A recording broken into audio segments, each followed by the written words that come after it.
देश में मंडल आंदोलन के कड़ी में मंडल पार्ट 2 शुरू हो गया है, या यूं कहें कि समता आंदोलन मंडल आंदोलन की अगली कड़ी के रूप में जुड़ गया है। पिछले 24 घंटे की अगर बात करें तो बिहार की राजधानी पटना और बिहार के कई जिलों से होते हुए उत्तर प्रदेश के कई जिलों के विश्वविद्यालयों, डिग्री कॉलेजों में जो दृश्य दिखा वो आज दिल्ली के दिल्ली विश्वविद्यालय और शाम तक जवाहरलाल नेहरू विश्वविद्यालय में दिख रहा है। दक्षिण भारत के कई विश्वविद्यालयों में भी यूजीसी को लेकर के आंदोलन तेज हो गया है।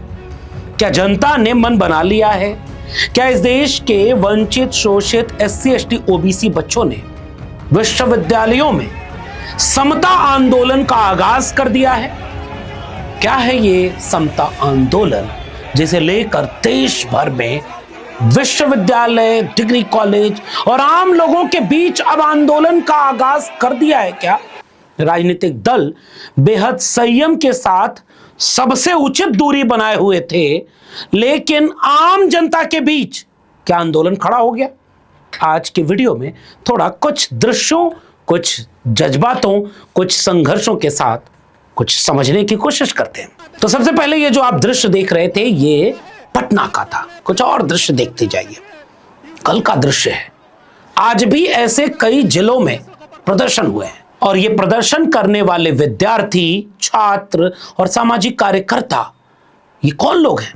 इस देश के पीडीए हैं, यानी पिछड़े, दलित, अल्पसंख्यक, आधी आबादी की पैरोकारी करने वाले, सामाजिक न्याय और समाजवाद के उसूल पर संविधान सम्मत मांग को करते हुए समता आंदोलन का बिगुल फूंक दिया गया है।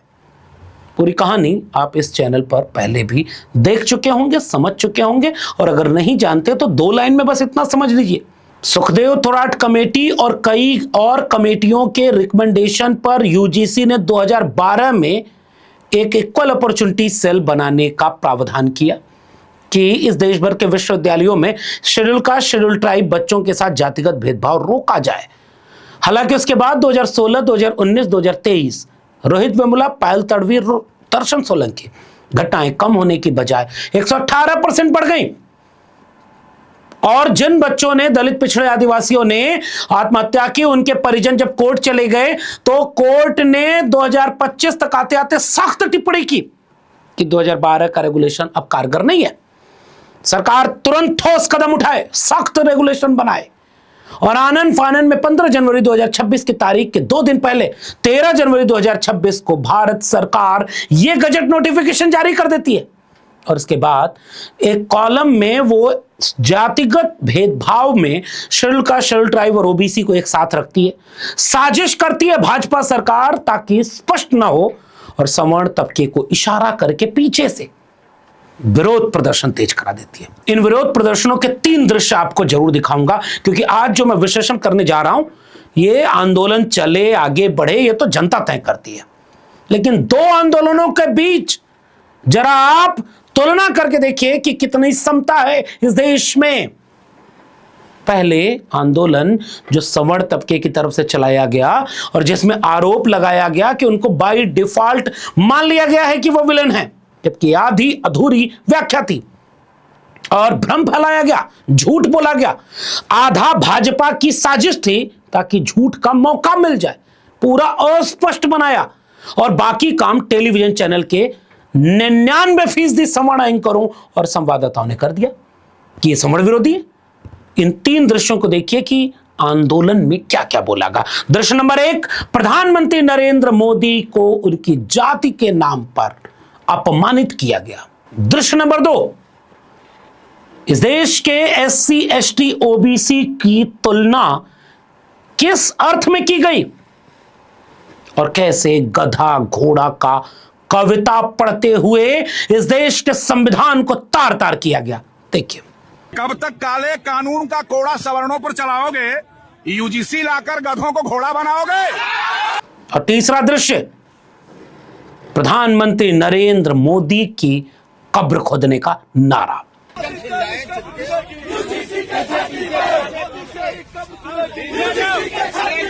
बाकी आप इन विजुअल्स में देख लीजिए कि मुट्ठी भर लोग आंदोलन कर रहे थे पूरे देश में, धमका रहे थे, अपमानित कर रहे थे प्रधानमंत्री को, सब कुछ कर रहे थे। पुलिस ने एक जगह भी ज्यादती नहीं की, चल गया आंदोलन। अब दूसरे कुछ दृश्य देख लीजिए। पहला दृश्य पटना से आया है, और कल जब पटना में जेपी गोलंबर के पास पटना में आंदोलनकारी शेड्यूल कास्ट, शेड्यूल ट्राइब और ओबीसी कम्युनिटी के बहुजन समाज के पीडीए परिवार के जब नौजवान विद्यार्थी युवा नारे क्या लगा रहे थे, यूजीसी एक्ट लागू करो, समता समिति लागू करो, कैंपसों में जातिवाद रोको, बाबा साहब डॉक्टर अंबेडकर का संविधान जिंदाबाद, सामाजिक न्याय जिंदाबाद, ये नारे थे। इन नारों में एक जगह भी प्रधानमंत्री के खिलाफ जाति के नाम पर कोई गाली नहीं थी। इन नारों में एक जगह भी किसी भी सवर्ण समाज के खिलाफ एक भी आक्रोश और अपमानजनक शब्द नहीं था। लेकिन पुलिस ने लाठी चार्ज किया। इन दृश्यों को देखने के बाद आप क्या कहेंगे, जरा आप खुद देख लीजिए। और ये कौन लोग हैं और क्या मांग कर रहे हैं, समता की, न्याय की।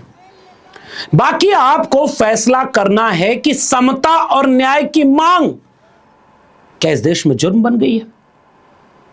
इस देश के सरकार ने, भाजपा ने धर्म के नाम पर नफरत का कारोबार लड़ाने का, फूट डालो राज करने का जो कारोबार सियासत का खेला, अब उसे जाति के नाम पर खेल रही है।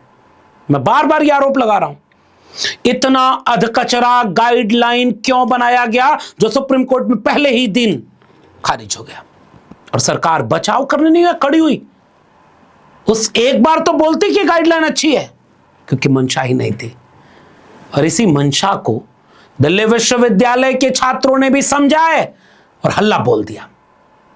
इन वीडियोस को देखिए, इस आक्रोश को देखिए, इस जज्बात को देखिए, और इन सवालों को सुनिए, जो सवाल इस समता आंदोलन, जिसे मैंने शुरू में ही कहा कि कहीं ये मंडल आंदोलन का अगला पड़ाव तो नहीं साबित हो जाएगा। भाजपा की साजिश उन्हें ही कहीं चक्रव्यूह में तो नहीं डाल दी। भाजपा को उम्मीद नहीं रही होगी कि जिस आंदोलन को टीवी साथ न दे, जिस आंदोलन को कोई अखबार छापे न, सकारात्मक, नकारात्मक तो सब कुछ है, वो इतना बढ़ जाएगा। जय जय जय जय जय भीम, जय भीम, जय भीम, जय जय जय जय जय भीम, जय भीम, जय भीम। और इसी तरह से जवाहरलाल नेहरू विश्वविद्यालय में भी मशाल जुलूस का ऐलान हुआ है। हालांकि उसके पहले ही खबर आ रही थी कि चारों पदाधिकारी छात्र संघ के उनको रेस्ट्रिक्ट कर दिया जेएनयू प्रशासन ने। कमाल का लोकतंत्र है देश के कैंपसों में। और अब क्या यह सवाल पूरे देश में अब आम जनता का सवाल बनता जा रहा है? उत्तर प्रदेश में बीएचयू यानी बनारस हिंदू विश्वविद्यालय हो या इलाहाबाद विश्वविद्यालय, गोरखपुर हो या पश्चिमी उत्तर प्रदेश के कई डिग्री कॉलेज, बिहार में तो कमाल ही हो गया, गांव गांव में रैलियां निकलने लगी। इस दृश्य को देखने के बाद क्या आपको भी नहीं लगता कि कहीं यह मंडल पार्ट 2 की दिशा में तो नहीं बढ़ रहा है? और इसमें यह सवाल अब तेज होता जा रहा है जो चीफ जस्टिस ऑफ इंडिया ने पूछा था। 75 साल हो गए, बस उसका रेफरेंस बदल दिया आम जनता ने। 75 साल बाद भी कोई रोहित वेमुला क्यों हुआ? 75 साल बाद भी कोई पायल तड़वी क्यों? 75 साल बाद भी इस देश के 45 केंद्रीय विश्वविद्यालयों में 40 से ज्यादा सवर्ण क्यों? अब ये सवाल जनता का सवाल बन गया। अब यह सवाल जनता का सवाल बन गया कि जातिगत भेदभाव रोकना और समता देना, क्या ऐसे प्रावधान भी कानून के अगर बनाए जाएंगे तो दबाव में रोक लिए जाएंगे? और आम लोगों के बीच कहीं यह धारणा तो नहीं जा रही है कि कुछ तबके ने अपनी ताकत, अपने वर्चस्व, अपनी हेजमनी को कायम रखने के लिए सरकार की मंशा पर आंदोलन किया और समता का प्रावधान रुकवा दिया? क्योंकि ऐसे बहुत सारे गांव में मैसेज जा रहे हैं और तब सब बहुजन ये समझ रहा है कि ये सारा खेल भाजपा का किया हुआ है। आरएसएस और भाजपा ने एक ऐसा जाल फेंक दिया जिसमें वो फंसाना चाह रहे थे ओबीसी को, लेकिन ओबीसी सड़क पर उतरा तो नारे लगाते हुए कहा कि जाति जनगणना करो। बिना जाति जनगणना के सबका हिस्सा, सबका न्याय और सबके न्याय और समता के लिए नीति संभव ही नहीं है। यही तो मैंने अपनी इस किताब में लिखा। लेकिन मैं फिर से आपसे सवाल पूछ रहा हूं कि जो दृश्य आप दिल्ली से देख रहे थे, जो दृश्य आप पटना, लखनऊ और इलाहाबाद, प्रयागराज, बीएचयू, गोरखपुर और बिहार के कई जिलों, भागलपुर, समस्तीपुर, अरवल, आरा, कोई जिला ऐसा नहीं बचा होगा जहां के कैंपस में आम छात्र सड़क पर न उतर रहे हो और वो ये कह रहे हैं कि हमें समता चाहिए। तो क्या ये मंडल पार्ट 2 तो नहीं बनता जा रहा? और सवालों का दायरा बढ़ता जा रहा है और सवाल अब सीधे हिस्सेदारी तक पहुंच गए। जाति जनगणना के मुद्दे को शामिल कर लिया और पूछने लगे कि न्यायपालिका में हमारे लोग क्यों नहीं है 75 साल बाद। चीफ जस्टिस ऑफ इंडिया के दिए हुए तर्क को आगे बढ़ा दिया बहुजन समाज ने। सवाल पूछ दिया कि जिस यूजीसी नोटिफिकेशन को पूरे देश की मीडिया ने, टीवी मीडिया ने सवर्ण विरोधी बताया था, पढ़ करके बताने लगे कि यह तो कुछ और था। तो मीडिया में हमारे लोग क्यों नहीं, ब्यूरोक्रेसी में हमारे लोग क्यों नहीं, विश्वविद्यालयों में हमारे लोग क्यों नहीं? तो क्या यह एक बड़ा आंदोलन बनने जा रहा है? इन दृश्यों और इन तमाम चीजों के साथ राज्यसभा में सांसद संजय सिंह ने कल ही एक जोरदार भाषण दिया था, उसका एक हिस्सा जरा जल्दी से सुन लीजिए। दलित पिछड़े आदिवासियों के लिए जो प्रोफेसर्स, असिस्टेंट प्रोफेसर्स की नियुक्ति होनी चाहिए, 80% से ज्यादा पोस्ट खाली पड़ी हुई है विश्वविद्यालयों में। और जो चीज आपके हाथ में है, आप दलितों, पिछड़ों, आदिवासियों के हितैषी कैसे हैं? 45 सेंट्रल यूनिवर्सिटीज है जिसमें से 38 केंद्रीय विश्वविद्यालयों में सिर्फ और सिर्फ सवर्ण जाति के लोग वीसी हैं और 7 में दलित, पिछड़े और आदिवासी हैं। तो आप बताइए जी, आज आप बताइए, आप मुझे बताइए, आपको 45 में से 38 सिर्फ एक जाति के, सवर्ण जाति के लोग मिल रहे हैं और बाकी 7 आपने पिछड़ा, दलित, आदिवासी बनाया और आप कहते हैं आप दलितों, पिछड़ों, आदिवासियों के हितैषी हैं।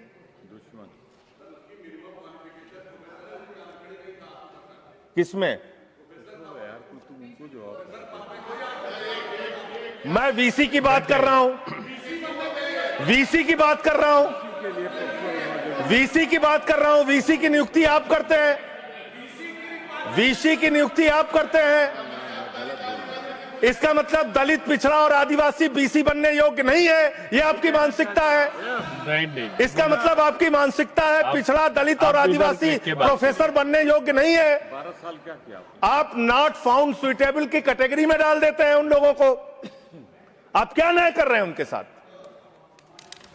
पूरे देश के हाई कोर्ट, सुप्रीम कोर्ट की हालत देखिए सर। देश का है सुप्रीम कोर्ट 1 और 25 हाई कोर्ट। वहां पे कितने जज हाई कोर्ट के अंदर या सुप्रीम कोर्ट के अंदर दलित, पिछड़े, आदिवासी हैं? पता कर लीजिए, आपको पता चल जाएगा। तो अगर कहीं उनके साथ न्याय की बात आती है तो आप न्याय नहीं, नौटंकी करते हैं, जानबूझ के दिखाने की कोशिश करते हैं कि आप उनके हितैषी हैं, जबकि आप है नहीं। आपको है ना, और पूरे देश का वातावरण खराब किया आपने। मैं इस सदन के अंदर आपके माध्यम से सरकार को प्रस्ताव देना चाहता हूं, अगर आपकी नीयत साफ है तो हर विश्वविद्यालय में 2 तरह की कमेटी बनाइए।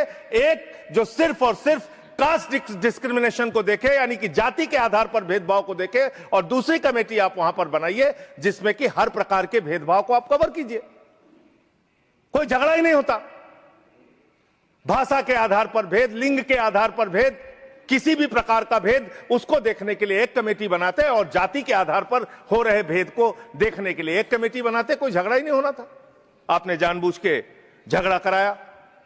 और इसीलिए मुझे याद आई समाजवादी पार्टी के राज्यसभा सांसद प्रोफेसर राम गोपाल यादव की वो बाइट, जिसमें उन्होंने कहा था कि न्याय और समता इस देश के दलितों, पिछड़ों, आदिवासियों को मिलनी चाहिए।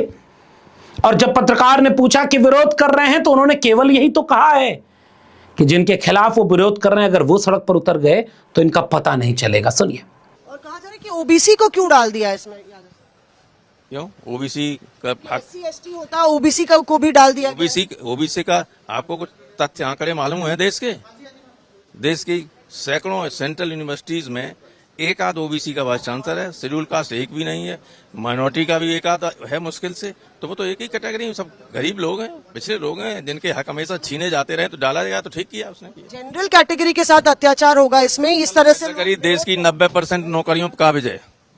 विरोध चल रहा है, उसके लिए क्या कहेंगे? आपको लगता है अगर जिनके खिलाफ ये उठा रहे हैं उन्होंने विरोध कर दिया, आंदोलन कर दिया, तब इनका पता भी नहीं चलेगा। कहीं ऐसा तो नहीं। और हम लोग तो निराश हो गए थे, हम तो चुपचाप बैठ गए थे कि इस देश में बीजेपी की और आरएसएस की साजिश कामयाब हो गई और न्यायपालिका ने उसका साथ दे दिया, मीडिया ने उसका साथ दे दिया। लेकिन पिछले 24 घंटे के ये तमाम दृश्य कहीं किसी और कहानी की तरफ इशारा तो नहीं कर रहे? कहीं विश्वविद्यालयों के कैंपसों में अपने आप कोई नया बदलाव का आगाज तो नहीं हो गया? समता आंदोलन, मंडल आंदोलन की अगली कड़ी तो नहीं बन रहा है? इस बात को नजर रखते हुए समझिएगा। फिलहाल इतना ही, आगे भी इस तरह की तमाम चीजों पर हमारी नजर रहेगी। आप भी जरा नजर रखिए। हक और अधिकार मांगने से तो मिलते नहीं, छीनना पड़ता है। लेकिन छीनने में बहुजन समाज के लोगों, मेरी एक गुजारिश याद रखना, कोई भी मौका मत देना बीजेपी, आरएसएस और टेलीविजन चैनल को, वरना वो आपको ये छूट नहीं देंगे जो आपने सवर्ण आंदोलन के 3 उदाहरण मैंने दिया। प्रधानमंत्री की जाति को गाली, पूरे SC ST OBC समाज को अपमानित करने के लिए नारा, और तीसरा कब्र खोदना। ऐसा कोई भी काम आप मत करिएगा। आप अपनी तादाद से ही संविधान हाथ में लेकर शांतिपूर्ण तरीके से लोकतंत्र में अपनी आवाज उठाइएगा, मौका मत दीजिएगा।